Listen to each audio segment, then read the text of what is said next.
আমরা সবাই বিজনেস করতে চাই, আর যখনই আমরা কোনো বিজনেস শুরু করি সাধারণত আমরা ট্র্যাডিশনাল বিজনেস শুরু করি। আর বিজনেস ফেল হওয়ার অন্যতম কারণটা হচ্ছে এই ট্র্যাডিশনাল বিজনেস শুরু করা। আপনি যদি বিজনেসে সফলতা অর্জন করতে চান বা ইউনিক কিছু করতে চান, তাহলে আমি আপনাকে বলবো আপনি ডিজিটাল বিজনেস শুরু করুন। এই ক্ষেত্রে আপনি প্রফিট করতে পারবেন এবং সবার থেকে অনেকটা এগিয়ে থাকবেন। তো আপনি ডিজিটাল বিজনেস কেন করবেন? প্রথমত ইনভেস্টমেন্ট কম লাগে, তারপরে হচ্ছে প্রোডাক্ট সোর্স খুবই সহজ। আপনি হয়তো ভাবতে পারেন আমার কোনো যোগ্যতা নেই, আমি কীভাবে প্রোডাক্ট সোর্স করব, আমার কোনো টাকা নেই, আমি কীভাবে প্রোডাক্ট সোর্স করব। আমি প্রথমে যেটা বললাম যে ইনভেস্টমেন্ট কম লাগে, এখানে ইনভেস্টমেন্ট না হইলেও চলবে। তো এটা কীভাবে সম্ভব এটা আমরা পরবর্তীতে জানব। তৃতীয়ত হচ্ছে এটা আপনি নিজেই করতে পারবেন। একটা ট্র্যাডিশনাল বিজনেস করতে গেলে যদি আপনি একটা কাপড়ের ব্যবসা করেন, তাহলে সেই ক্ষেত্রে আপনাকে হয়তো ঢাকায় যেতে হবে। ঢাকায় যে আপনাকে খুঁজে বের করতে হবে যে আপনার কোথায় আপনি সুন্দর প্রোডাক্ট পাবেন, কম দামে পাবেন, এই সোর্সটা আপনাকে খুঁজে বের করতে হবে। তো এই সব ঝামেলা আপনার করা লাগবে না। এই ক্ষেত্রে এই যেহেতু প্রোডাক্ট সোর্স সহজ, ইনভেস্টমেন্ট কম লাগে, এইসব হেল্প আপনার কারোর কাছ থেকে যেহেতু নেওয়া লাগতেছে না, সেহেতু এটা আপনি নিজেই করতে পারতেছেন।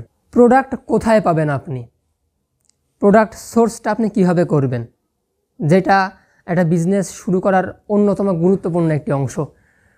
তো এটাকে আমরা নাম দিই বিজনেসে হচ্ছে কিউরেশনের মাধ্যমে। কিউরেশনটা কি? ধরুন আপনার কোনো যোগ্যতা নেই, আপনার কোনো স্কিলও নেই, তাহলে সেক্ষেত্রে আপনি কীভাবে একটা প্রোডাক্ট তৈরি করবেন ডিজিটালি সেল করার জন্য? এই ক্ষেত্রে আমি আপনাকে রেকমেন্ড করব আপনি অনেকগুলো বই পড়েন, অনেকগুলো ভ্লগ দেখেন বা ভিডিও দেখেন। এখন এই ভ্লগ, ভিডিও, বই থেকে আপনি শিক্ষণীয় যেই জিনিসগুলো পাচ্ছেন সেইগুলো আপনি একত্রিত করেন। আপনি যখন একটা বই থেকে একটি শিক্ষণীয় জিনিস এক জায়গায় করতেছেন, তারপরে একটা ভ্লগ ভিডিও থেকে যখন একটা শিক্ষণীয় জিনিস যখন আপনি ওই জায়গায় সংযুক্ত করতেছেন, তখন আপনার ওইটা একটা ইউনিক প্রোডাক্ট হয়ে যাচ্ছে। তো আমার মনে হয় প্রোডাক্ট সোর্সটাও খুবই সহজ। এমনকি আমি যদি আরেকটু সহজ করে বলি, ধরুন ইংলিশে অনেক টিউটোরিয়াল বানায়, যেমন ভিডিও এডিট কীভাবে করতে হয়। এখন আমাদের মধ্যে অনেকেই আছে যে কেউ হয়তো ইংলিশে ভালো বুঝতে পারে না। এখন আপনি হয়তো ইংলিশটা ভালো বোঝেন, তাহলে সেক্ষেত্রে আপনি কি করতে পারেন? আপনি ওই ইংলিশটাকেই বাংলায় ট্রান্সলেট করে ওই ভিডিওটা আপনি সেল করতে পারেন। এখন কথা হচ্ছে যে আপনি কোন প্রোডাক্ট নিয়ে কাজ করবেন।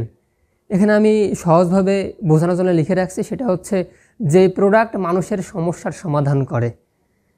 এই কথাটা ভালো করে বুঝতে হবে। আমরা সবাই টাকা ইনকামের পিছনে ছুটি, কিন্তু এইটা করা যাবে না। আমরা সবসময় ভাবি যে এই প্রোডাক্টের লাভ বেশি, এটাও করা যাবে না। আপনি ভাবতেছেন যে এই প্রোডাক্টের লাভ বেশি, এই প্রোডাক্ট সেল হয় বেশি, আপনি এটা মনে রেখে দেন এই সব প্রোডাক্টে আপনার প্রতিযোগিতাও বেশি। তো আপনি যদি এমন একটি সমস্যা সমাধান করতে পারেন, যে এটা আমি একটু আগে বললাম যে অনেকে হয়তো যে ইংলিশ বোঝে না, আপনি সেটা বাংলায় ট্রান্সলেট করে সেটা অনেক মানুষের জন্য সমাধান করে দিচ্ছেন, তাদের ওই সমস্যাটা সমাধান করে দিচ্ছেন, তাহলে কিন্তু আপনার ওই প্রোডাক্টটা যাদের সমস্যার সমাধান করতেছে তারা কিন্তু কিনতে বাধ্য হবে। তো আপনি এরকম ভাবেন যে আমাদের সমাজে কোন ধরনের সমস্যা আছে যেগুলো সমাধান করা উচিত, যে সমস্যাগুলো নিয়ে এখনও কেউ চিন্তা করেনি। এখন আপনি এমন একটি প্রোডাক্ট নিয়ে কাজ করতেছেন যে প্রোডাক্ট নিয়ে আপনার কোনো ধারণা নেই। প্রথমত আপনার ধারণা থাকতে হবে যে আপনি কাদের জন্য কাজ করেন এবং কি কাজ করেন। আপনি দেখা যাচ্ছে একটা বিজনেস শুরু করে দিয়েছেন, আপনি এখন যদি একজন জিজ্ঞেস করে আপনাকে যে আপনি কি ব্যবসা করেন, আপনি হয়তো বললেন যে আমি চাল ডালের ব্যবসা করি। এখন আপনাকে যদি আমি বলি যে আপনি কাদের জন্য ব্যবসা করেন এবং কি করেন, এটা কিন্তু আপনি বলতে পারবেন না। আমি আরও সহজ করে বোঝানোর জন্য একটি এক্সাম্পল দিয়ে বোঝাই। ধরুন আপনি একটা কোর্স লঞ্চ করেছেন যে বিজনেসম্যানরা কীভাবে তাদের ফিটনেস ঠিক রাখবে। তাহলে এই ক্ষেত্রে আপনি কাদের জন্য কাজ করতেছেন? বিজনেসম্যান। তাদের জন্য কি কাজ করতেছেন? ফিটনেস ঠিক রাখাটা, সে কীভাবে ফিটনেস ঠিক রাখবে। তাহলে এই ক্ষেত্রে আপনাকে দুইটা জিনিস ঠিক করে রাখতে হবে কিন্তু, যে আপনি কাদের জন্য কাজ করতেছেন, কোন ব্যক্তিদের জন্য কাজ করতেছেন, কোন জনরার ব্যক্তিদের নিয়ে কাজ করতেছেন এবং তাদের জন্য আপনি কি কাজ করতেছেন। আমি আপনি যত সুন্দর প্রোডাক্টই তৈরি করি না কেন, দিন শেষে আমাদের মার্কেটিংটা খুব ভালোভাবে করতে হয়। আর মার্কেটিংয়ের প্রথম ধাপটাই হচ্ছে কাস্টমার যা অর্জন করতে চায় সেই অর্জনটা করা সম্ভব আপনার পণ্যই দ্বারা। আমি সহজ করে বলি, এখন কেউ একজন 6 প্যাক বানাইতে চায়, সে তার ফিটনেস ঠিক রাখতে চায়, এখন সে আপনার কোর্স কেন কিনবে? মনে করেন আপনি ফিটনেস ট্রেনার, যে আপনার কাছে ট্রেনিং করবে, মানে আপনার যে কাস্টমার, তার লক্ষ্য যদি থাকে যে আমি 6 প্যাক তৈরি করব, আপনি যদি তাকে বোঝাইতে পারেন যে আপনার ট্রেনিংই পারে তাকে তার 6 প্যাক তৈরি করতে, তার ফিটনেস তৈরি করতে, আপনি যদি তাকে এটা বোঝাইতে পারেন, তাহলে আমি বলবো যে আপনার মার্কেটিংয়ের 70 থেকে 80% আপনি এগিয়ে গেছেন। সর্বশেষ ফলাফল দেখানো। দেখেন, আমরা সবাই প্রোডাক্ট সেল করি, কিন্তু একটা প্রোডাক্ট ব্যবহার করার পর সেই ব্যক্তি কোন অবস্থানে থাকবে, প্রোডাক্ট সেল করার আগেই যদি আমরা তাকে সেটা দেখাইতে পারি, তাহলে কিন্তু সে ওই প্রোডাক্টটা কেনার আগ্রহ অনেকটা বাড়িয়ে তোলে। মানে সে নিজের মধ্যে আগ্রহ ফিরে পায় যে না, প্রোডাক্টটা আমার কেনার প্রয়োজন। প্রোডাক্টটা কিনলে আমি হয়তো 3 মাস পর বা 1 মাস পর আমি ওই অবস্থানে থাকব। ধরুন কেউ ইংলিশে কোর্স করায়, তাহলে তাকে দেখাতে হবে এই কোর্স শেষে সে ইংলিশে অনার্গল কথা বলে, অর্থাৎ স্পিকিংয়ের কোর্স করায়। এখন আপনি একটা স্টুডেন্টকে কী প্রোভাইড করবেন? তাকে বলবেন যে আমার এই কোর্স করলেই আপনি 10 দিনে ফ্লুয়েন্ট হয়ে যাবেন, 21 দিনে ফ্লুয়েন্ট হয়ে যাবেন, 21 দিনে ইংরেজি শিখুন। এরকম যদি স্পিচ দিয়ে থাকেন, আমি বলবো যে আপনার প্রোডাক্টটি সেল হবে না। আপনার উচিত তাকে দেখানো যে তুমি যদি আমার কোর্সটা করো, তাহলে 1 মাস পর তুমি ইংলিশ অনর্গল কথা বলতে পারবে, ফ্লুয়েন্টলি কথা বলতে পারবে। তো আপনাকে সর্বশেষ অবস্থানটা দেখাইতে হবে। কোর্স শেষে সে কি অর্জন করতে চলেছে এইটা আপনাকে দেখাতে হবে। খুবই ইম্পর্ট্যান্ট একটি অংশ, সেটা হচ্ছে কোর্সের জার্নি তৈরি করা। আপনার উচিত যে আপনি যে কোর্স বা প্রোডাক্টটি তৈরি করতেছেন সেটা ইউজ করলে ধাপে ধাপে কাস্টমার কি পাইতে পারে বা কি শিখতে চলেছে এটা আপনার তৈরি করা। যেমন এই অংশে কারেন্ট সিচুয়েশান, এই ক্ষেত্রে কিন্তু কাস্টমার কোনো পেইড করেনি, এখনও কিন্তু কোর্সটা কেনেনি। যখন কোর্সটা কিনবে সে এই মাঝখানে চলে আসবে, মাঝখানে যখন চলে আসবে তখনই তার লার্নিং পিরিয়ড শুরু। সে কী শিখতে চলছে এইটা আপনার নিজের খাতা কলমে লিখে ফেলতে হবে। নিজের একটা কোর্স মডিউল তৈরি করতে হবে যে আমার কোর্স মডিউলে আমার শিক্ষার্থী প্রথমে এই সিচুয়েশনে থাকতেছে, দেন সে ওয়ার্ড শিখতেছে। যদি কেউ মাইক্রোসফট অফিসের কোর্স করায় তাহলে সেক্ষেত্রে হয়তো প্রথমে ওয়ার্ড শিখতেছে, দেন এক্সেল, দেন পাওয়ার পয়েন্ট। লাস্ট যেই ডিজায়ার সিচুয়েশান, এখানে আমার একটু লিখে দেওয়া উচিত ছিল যে ডিজায়ার সিচুয়েশানে সে কী পেতে চলেছে, লাস্ট অংশে সে কী হতে চলেছে এটা আমার লিখে দেওয়া উচিত ছিল।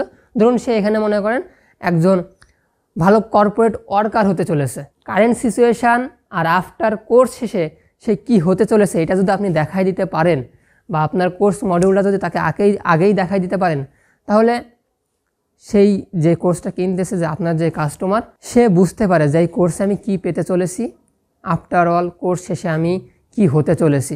তার জন্য কোর্সটা বা কোর্স মডিউল সম্পর্কে ধারণা পাওয়াটা খুবই গুরুত্বপূর্ণ। কারণ একজন কাস্টমার কোর্স শেষে কী হবে বা কি হতে চলেছে তার আকাঙ্ক্ষার সাথে যদি আপনার কোর্সের শেষ অবস্থানে যদি মিল না থাকে, তাহলে সে কোর্স কোনো দিনই কিনবে না। তার মনের আকাঙ্ক্ষা এবং আপনার কোর্সের শেষ অবস্থানে যদি মিলে যায়, তাহলে সেই ব্যক্তি কোর্স কিনতে বাধ্য।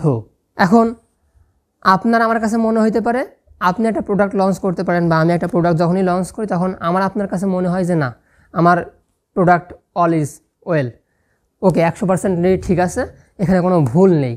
কিন্তু একটা প্রোডাক্ট যখন লঞ্চ করা হয় তখন তার অনেক কিছু ইরোর বের হয়, তখন আপনার উচিত ওই ইরোরগুলো ঠিক করা। এখন যদি আপনি একটা কোর্স আলটিমেটলি ফাইনালি লঞ্চ করে ফেলেন, তখন ওই কোর্সটা ঠিক করতে আপনি যেহেতু অলরেডি অনেকের কাছে বিক্রি করে ফেলছেন, তখন আপনার মার্কেটে অনেক খারাপ একটা প্রভাব পড়ে।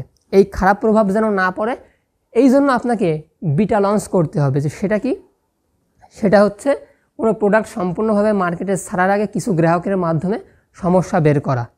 আমি আপনাকে বলবো যে যখন আপনি বিটা লঞ্চ করবেন, তখন আপনি হাতে গোনা কয়েকজন 10 থেকে 15 জনের একটি তালিকা তৈরি করবেন যে এই 10-15 জনের আমি ফ্রি প্রোডাক্ট দিব, এবং তারা ইউজ করে আপনাকে বলবে যে আপনার প্রোডাক্টে এই সমস্যা, আপনার কোর্সে এখানে সমস্যা। আপনি এগুলো লিস্ট করবেন, লিস্ট করে আপনি এগুলো সমাধান করে দেন হচ্ছে আপনি ফাইনালি প্রোডাক্ট সেল করার জন্য মার্কেটে নামবেন। গ্রুপ এবং টার্গেট অডিয়েন্স, প্রথমে আপনাকে একটি ফেসবুক গ্রুপ খুলতে হবে। ফেসবুক গ্রুপ খুলতে হবে কেন? কারণ এখানে আপনি কোর্স সেল করার জন্য কোনো পেইড মার্কেটিং করবেন না। এই গ্রুপের মাধ্যমে আপনার টার্গেট থাকবে যে আপনি ফ্রিভাবে উইথাউট পেইড মার্কেটিং আপনি প্রোডাক্ট সেল করবেন। আর এখানে প্রোডাক্ট সেলের মাধ্যমে যে প্রফিটটা হবে সেই প্রফিট দিয়ে আপনি পেইড মার্কেটিং করবেন। এবং মোস্ট ইম্পর্ট্যান্ট আরেকটি বিষয়, সেটা হচ্ছে মার্কেটিং কৌশল। আমরা ফেসবুকে এখন ইদানিংই দেখি যে বুস্ট করে দিলেই আমরা মনে করি যে সেল চলে আসবে, অ্যাড ক্যাম্পেইন রান করলেই ভাবি আমরা যে সেল এখনই শুরু হয়ে যাবে। না, আপনার প্রোডাক্ট সেল তখনই হবে যখন একটি কাস্টমার আপনার কন্টেন্টের প্রতি আগ্রহ হবে। আপনার কন্টেন্ট একটা ব্যক্তি যদি 7 বারের বেশি দেখে তখনই আপনার প্রোডাক্ট সেল হবে। এখন আপনার উচিত 8 সেকেন্ডের মধ্যে তথ্য দেওয়া। 8 সেকেন্ড কেন? এটা হচ্ছে গোল্ড ফিশ ইফেক্ট। বর্তমান মানুষের অ্যাটেনশান হচ্ছে 8 সেকেন্ডেরও কম। তো আপনি যদি 8 সেকেন্ডের মধ্যে একটি কন্টেন্টে আপনার কোর্সের যে মূল তথ্যগুলো সেইগুলো যদি 8 সেকেন্ডের মধ্যেই দিতে পারেন, তাহলে ওই ব্যক্তি আপনার ফুল ভিডিওটা দেখতে বাধ্য। আর সে যখন একটা ভিডিও ফুল দেখতেছে, তখন এটুকু কনফার্ম যে ফেসবুক 7 থেকে 8 বারের বেশি তার সামনে ওই কন্টেন্টটি সামনে নিয়ে আসবে। আর তখনই আপনার প্রোডাক্ট সেল হওয়ার সম্ভাবনা অনেক বেড়ে যায়। হাই টিকিট পণ্য বিক্রি করা। আচ্ছা, আমরা সবাই ভাবে কি যে আমি যদি প্রোডাক্টের দাম 10 টাকা 50 টাকা করে রাখি তাহলে হয়তো সেল হবে বেশি এবং ইনকামও হবে বেশি। এটা হচ্ছে আমাদের সম্পূর্ণ ভুল ধারণা। এক্ষেত্রে কি হয় আমি বলি, আপনি যদি 5000 টাকা ইনকাম করতে চান, মনে করেন 50 টাকার একটি প্রোডাক্ট সেল করবেন আর 5000 টাকা প্রোডাক্ট বিক্রি করবেন, তাহলে মনে করেন 50 টাকার একটি প্রোডাক্ট আপনার 5000 টাকা হইতে 100 প্রোডাক্ট সেল করা লাগবে। আর যদি আপনি একটা প্রোডাক্টের দাম 5000 টাকা রাখেন, তাহলে একটা প্রোডাক্ট সেল করলে কিন্তু আপনার সেই টার্গেট ফিল আপ হয়ে যাচ্ছে। কি হচ্ছে যে আপনার প্রোডাক্ট ম্যানেজ করার যেই সময়টা বা একটা 50টা প্রোডাক্ট ম্যানেজ করার যেই কষ্ট বা সময়, এই ক্ষেত্রে আপনার এই ম্যানেজমেন্টের দায়িত্বটা কমে আসতেছে, সময় কম লাগতেছে, ঝামেলা কম হচ্ছে। আর আপনি একটা প্রোডাক্ট সেল করে দিলেই সাথে সাথে 5000 টাকা আপনার যে টার্গেটটা সেটা ফিল আপ হয়ে যাচ্ছে। তো আপনার উচিত হাই টিকিট পণ্য বিক্রি করা। তাহলে এক্ষেত্রে কী হবে, বেশি পণ্য সেল করে বেশি আয় করার চিন্তা পরিহার করতে হবে। দামি পণ্য সেল করলে ম্যানেজ করতে সুবিধা হয়, আয়ও দ্রুত হয়, যেটা আমি বললাম। তো আমাদের এই চিন্তাগুলো বাদ দিতে হবে। আর এই ক্ষেত্রে আরেকটা জিনিস বলে রাখি, আপনি যখন এই চিন্তাগুলো করতেছেন যে 50 টাকায় প্রোডাক্ট সেল করবেন, এরকম চিন্তাভাবনা সবাই করে, তাহলে এই ক্ষেত্রে কিন্তু আপনার প্রতিদ্বন্দ্বিতা বেড়ে যাচ্ছে এবং টার্গেট ফিল আপও হচ্ছে না। আর আপনি যখন সবার থেকে ইউনিক চিন্তা করতেছেন, ইউনিক প্রোডাক্ট আনতেছেন, ইউনিকভাবে সব কিছু ম্যানেজ করতেছেন, তখন আপনি মার্কেটের 90% থেকে এগিয়ে থাকতেছেন।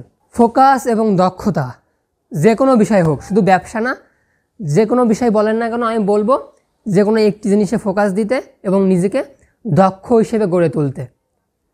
আপনি হয়তো ভাববেন যে আমি প্রথমে 10-12টা প্রোডাক্ট নিয়ে মার্কেটে নামবো, তাহলে আমি বলবো যে আপনি অলরেডি ব্যবসায় লস গেইন করে ফেলছেন। আপনার উচিত এমন একটি প্রোডাক্ট তৈরি করা যেই প্রোডাক্ট মার্কেটে কেউ নিয়ে আসেনি, সেটা ইউনিক এবং সেটা মানুষের সমস্যার সমাধান করে এবং সেটার প্রাইসও হাই।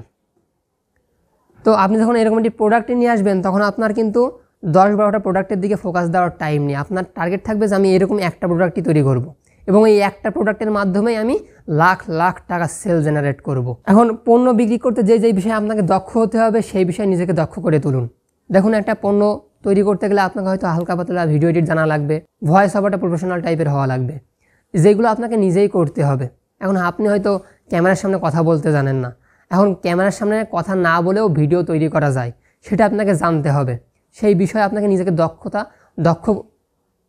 দক্ষ হয়ে উঠতে হবে। এখন আপনি হয়তো ভাবতে পারেন যে তাহলে তো এই সব কাজ তো অন্যকে দিয়েও করাতে পারি। না, আপনার যদি টাকা থাকে তাও বলবো যে না, আপনি এই কাজ আগে নিজে দক্ষ হবেন, তারপর হচ্ছে আপনার এই বিজনেসটা যখন একটা স্টেবল পর্যায়ে চলে আসবে, তখন হচ্ছে আপনি চেষ্টা করবেন এই বিজনেসটাকে অটোমেট করার, আপনার অনুপস্থিতিতেও যেন এই ব্যবসাটা চলতে পারে সেই ব্যবস্থা করার। আগে আপনি এই ব্যবসা পরিচালনার প্রতিটা ক্ষেত্রে নিজেকে দক্ষ করে তুলুন। যখন আপনার ব্যবসার মাধ্যমে ভালো টাকা জেনারেট করা শুরু করবেন তখন সেটাকে অটোমেট করার চেষ্টা করবেন, যেটা আমি অলরেডি বলে ফেলছি। তো এই স্টেপগুলো ফলো করলেই ইনশাল্লাহ আপনি ডিজিটাল বিজনেস শুরু করতে পারবেন এবং আল্লাহ রহমত করলে লাখ লাখ টাকা ইনকাম করতে পারবেন।